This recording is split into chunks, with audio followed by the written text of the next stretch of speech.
Hello friend, today I am discuss that how to store user defined class object in array list. हमें क्या करना है? We are storing user class object in array list. अब हमें क्या करना है? एक पर्टिकुलर यहाँ पे यूजर टाइप की एक क्लास डिजाइन करना है और एक यहाँ पे एग्जाम्पल 17 टाइप की दो क्लास हम यहाँ पे क्रिएट कर रहे हैं. तो सबसे पहले जो आपने यूजर क्लास डिफाइन किया है, तो इस पर्टिकुलर क्लास के इनसाइड आपको कुछ वेरिएबल्स की रिक्वायरमेंट होगी. तो हम यहाँ पे जो है इंस्टेंस वेरिएबल डिक्लेयर करेंगे. यहाँ पे हम कुछ फील्ड्स प्रोवाइड करेंगे, जैसे हमने आईडी, नेम, एज और एड्रेस. हम यहाँ पे 4 वैल्यू यहाँ पे प्रोवाइड करेंगे. तो सबसे पहले हमने इंट में यहाँ पे सबसे पहले हमने आईडी पास किया, देन और यहाँ पे हमने एज, 2 वेरिएबल्स यहाँ पे डिक्लेयर कर दिया. सेम इसी तरीके से यहाँ पे स्ट्रिंग टाइप का हमने यहाँ पे नेम और यहाँ पे एड्रेस, इस तरीके से हमने 2 वेरिएबल यहाँ पे डिक्लेयर कर दिए. यहाँ पे 4 वेरिएबल आपने डिक्लेयर किया, स्ट्रिंग का 2 और यहाँ पे इंटीजर का 2. अब इसे हम क्या करेंगे? यहाँ पे यूजर टाइप जो हमने यहाँ पे क्लास डिजाइन किया है, इस पर्टिकुलर क्लास में कंस्ट्रक्टर इनसाइड हम यहाँ पे वैल्यू पास करेंगे. तो सबसे पहले यहाँ पे जब आप कंस्ट्रक्टर डिफाइन करेंगे तो यहाँ पे आप पब्लिक डिफाइन कर दीजिए इस तरीके से. अब आपको यहाँ पे क्या करना है? यहाँ पे पैरामीटर पास करने हैं. तो हमने यहाँ पे इंट आईडी, यहाँ पे यहाँ पे स्ट्रिंग, यहाँ पे हमने नेम, देन हमें यहाँ पे स्ट्रिंग, एड्रेस, देन हमने यहाँ पे इंट एज. हमने यहाँ पे 4 पैरामीटर पास कर दिया. अब इस पर्टिकुलर पैरामीटर की जो वैल्यू है वो यहाँ पे पास करेंगे. तो यहाँ पे this dot ID is equal to ID. जब आपका यहाँ पे पैरामीटर और इंस्टेंस वेरिएबल का नेम अगर सेम होगा, देन आपको यहाँ पे दिस कीवर्ड यूज करना है.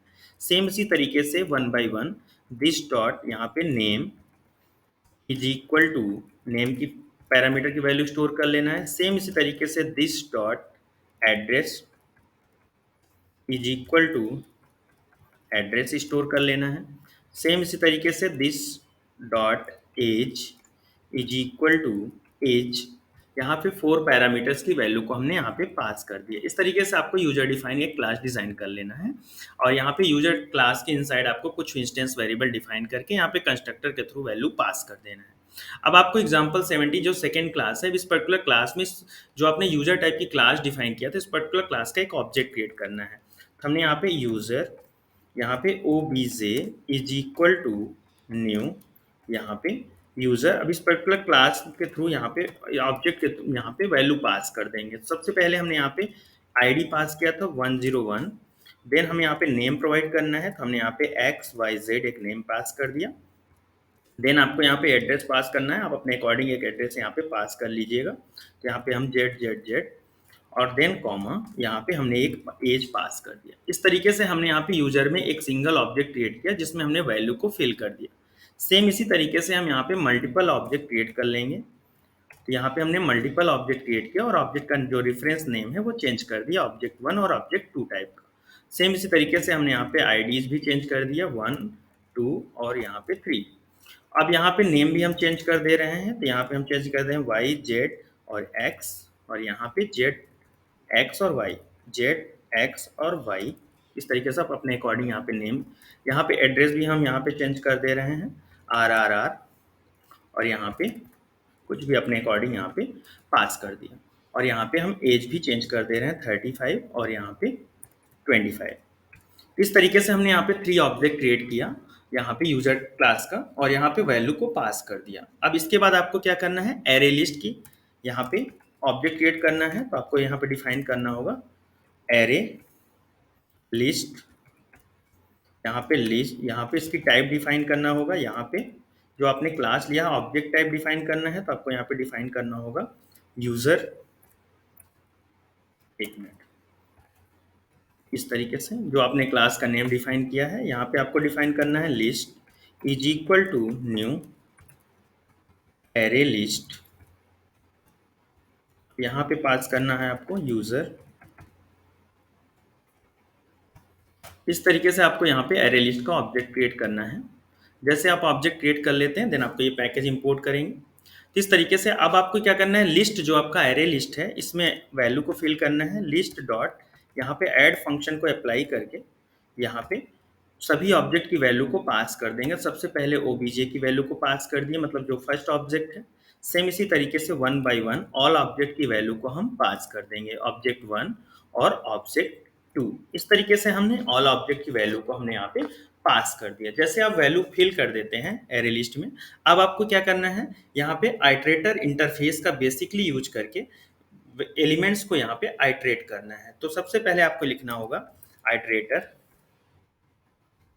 Iterator ITR is equal to यहाँ पे लिस्ट डॉट आइट्रेटर। यहाँ पे इस तरीके से आपको यहाँ पे ऑब्जेक्ट क्रिएट कर लेना है यहाँ पे आइट्रेटर का, और देन आपको यहाँ पे क्या करना है, पैकेज इंपोर्ट कर देना है। अब आपको यहाँ पे व्हाइल लूप अप्लाई करना है। व्हाइल लूप अप्लाई करने के बाद अब इस व्हाइल लूप के थ्रू आपको एलिमेंट की वैल्यू को प्रिंट करना है। तो यहाँ पे लिखना है लिस्ट, यहाँ पे आपको ITR लेना है, ITR डॉट हैज नेक्स्ट, ये फंक्शन को अप्लाई कर देना है। आफ्टर दैट अब आपको यहाँ पे क्या करना है, यहाँ पे यूजर टाइप की क्लास है तो आपको यहाँ पे यूजर, यहाँ पे यू एक रेफरेंस ले लीजिए, यहाँ पे कास्ट कर दीजिए डेटा को, क्योंकि यहाँ पे ऑब्जेक्ट टाइप का डेटा है। तो यहाँ पे आपको पास करना होगा यूजर का यू कैपिटल रहेगा। देन आपको यहाँ पे ITR डॉट नेक्स्ट, यहाँ पे फंक्शन को कॉल कर दीजिए। तो आपका जो भी ऑब्जेक्ट की वैल्यू है वो इस पर्टिकुलर यू ऑब्जेक्ट में स्टोर हो जाएगी। अब इसको वन बाय वन प्रिंट कर लेंगे।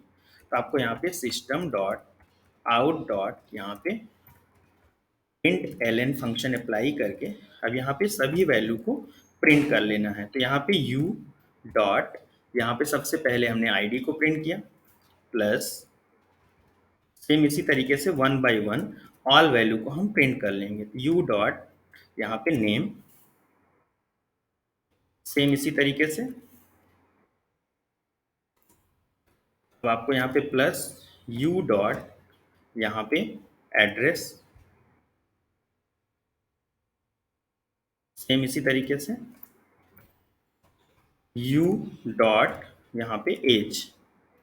इस तरीके से सभी फील्ड की इंफॉर्मेशन हमने वन बाय वन हर एक ऑब्जेक्ट की वैल्यू को प्रिंट कर ली। जैसे ये वैल्यू आप यहाँ पे डिफाइन कर देते हैं, देन आप राइट क्लिक रन एज। अब आपको एग्जांपल 17 वाली क्लास को रन करना है। तो जब रन करेंगे तो आपको इस तरीके से आपकी जो भी अरे लिस्ट का जो ऑब्जेक्ट है वो आपका यहाँ पे ऑब्जेक्ट के थ्रू जो वैल्यू है वो यहाँ पे प्रिंट हो जाएगी। किस तरीके से आपको ये पर्टिकुलर ऑपरेशन परफॉर्म करना था, इसके बारे में हमने स्टेप बाय स्टेप डिस्कस किया। अगर आपको वीडियो अच्छा लगा हो प्लीज़ लाइक एंड सब्सक्राइब कीजिएगा। Thank you.